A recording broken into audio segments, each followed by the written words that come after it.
నేనైతే ఇక్కడ ఇది చేయలేదు, మీరు ఇమీడియట్గా నా ఫోన్ను ట్రాక్ చేయండి అని చెప్పేసి అంటే మనకి ఇక్కడ ఒక సిస్టమ్ ఉంటుంది.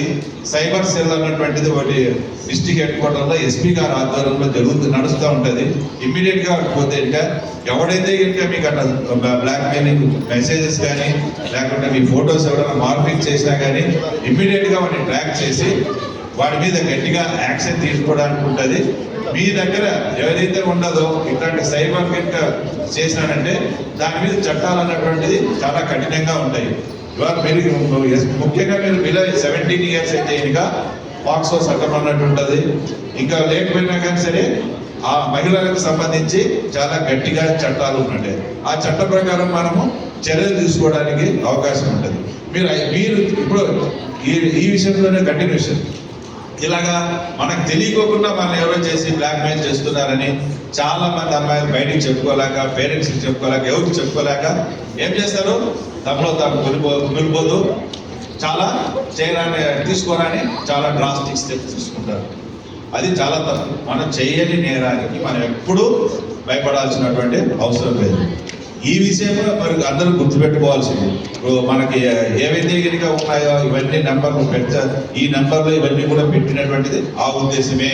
చాలా మంది అనవసరంగా కూడా తమ చేయడానికి తమకు తెలియని తమ చేయకుండా తప్పుకు తమకు తెలియకుండా జరిగినటువంటి విషయానికి ప్యానిక్ అయిపోయి ఏం చేయాలని అర్థం కాకుండా చాలా పెద్ద పెద్ద నిర్ణయాలు తీసుకుంటారు. పెద్ద పెద్ద నిర్ణయాలు అంటే ఏంటివి వాడుతున్నారు. కాబట్టి మన సేఫ్టీ పర్పస్ శక్తి యాప్ గురించి చెప్పారు. అంటే మనం దాన్ని క్లిక్ చేసిన తర్వాతనే మనము దాన్ని ఆపరేట్ చేస్తేనే మనకు ఉపయోగపడుతుంది. తర్వాత అలా కాకుండా మనము ఎక్కడ ఉన్నాము, ఎంతసేపటి నుంచి ఉన్నాము అని తెలుసుకోవడానికి కూడా మన పేరెంట్స్కి ఒక అవకాశం కల్పిస్తే బాగుంటుంది. దానికి గాను మన మొబైల్లో ఎప్పుడు లొకేషన్ ఆన్ చేసుకొని లైఫ్ 360 అనే ఒక యాప్ ఉంది. ఒకసారి ఓపెన్ చేయండి మా ప్లేస్టోర్లో చెప్పేసి దాన్ని యూజ్ చేసుకుంటే సరిపోతుంది. దాంట్లో వచ్చేసి మనము ట్రావెలింగ్లో ఉంటే కూడా మనది లొకేషన్ ఆన్లో ఉంటే ఖచ్చితంగా అవతల మన పార్ట్నర్స్ ఫ్యామిలీ కానీ ఫ్రెండ్స్ కానీ సర్కిల్ ఒకటి ఏర్పాటు చేసుకుంటే ఖచ్చితంగా దాంట్లో మనము ఎక్కడికి వెళ్తున్నా కూడా మన ఫ్యామిలీ వాళ్ళు ట్రాక్ చేయొచ్చు. అట్ ది సేమ్ టైం నేను కూడా చాలాసార్లు ఏంటంటే Badvel to Kadapa up and down చేస్తుంటాను. కాబట్టి మా ఇంట్లో మా మిస్సెస్ కూడా ఈ యాప్ ఉంది, నాకు ఉంది. నేను ఏ టైంలో ఇంటికి వస్తున్నానో, ఏ టైంలో బయలుదేరినానో, ఏ టైంలో ఎక్కడున్నానో తను తెలుసుకోగలదు. అట్ ది సేమ్ టైం తన సేఫ్టీ పర్పస్ నేను కూడా తెలుసుకోగలను. ఎక్కడైనా పోయిందనుకోండి, బయటకు వెళ్తే ఎక్కడికి వెళ్తా ఉంది, లేకపోతే నేను ఎక్కడికైనా పోయినా అనుకోండి ఎక్కడున్నానో, ఎంతసేపటి నుంచి ఉన్నానో, ఒకవేళ డ్యూటీకి నేను వెళ్ళపోయి ఉంటాను, లేకపోతే ఎక్కడైనా ఏదైనా ప్రమాదం జరిగి ఉంటుంది. అలాంటివి కూడా మనము మనకి తెలుసుకునే అవకాశం ఉంటుంది.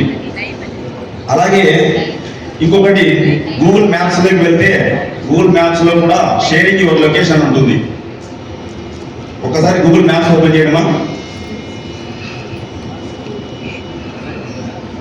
మనము సైన్ ఇన్ దగ్గర మన ఇమేజ్ కానీ ఉంటుంది కదమ్మా, ఆ ఇమేజ్ మీద క్లిక్ చేయండి. దాంట్లో లొకేషన్ షేరింగ్ అని ఉంటుంది.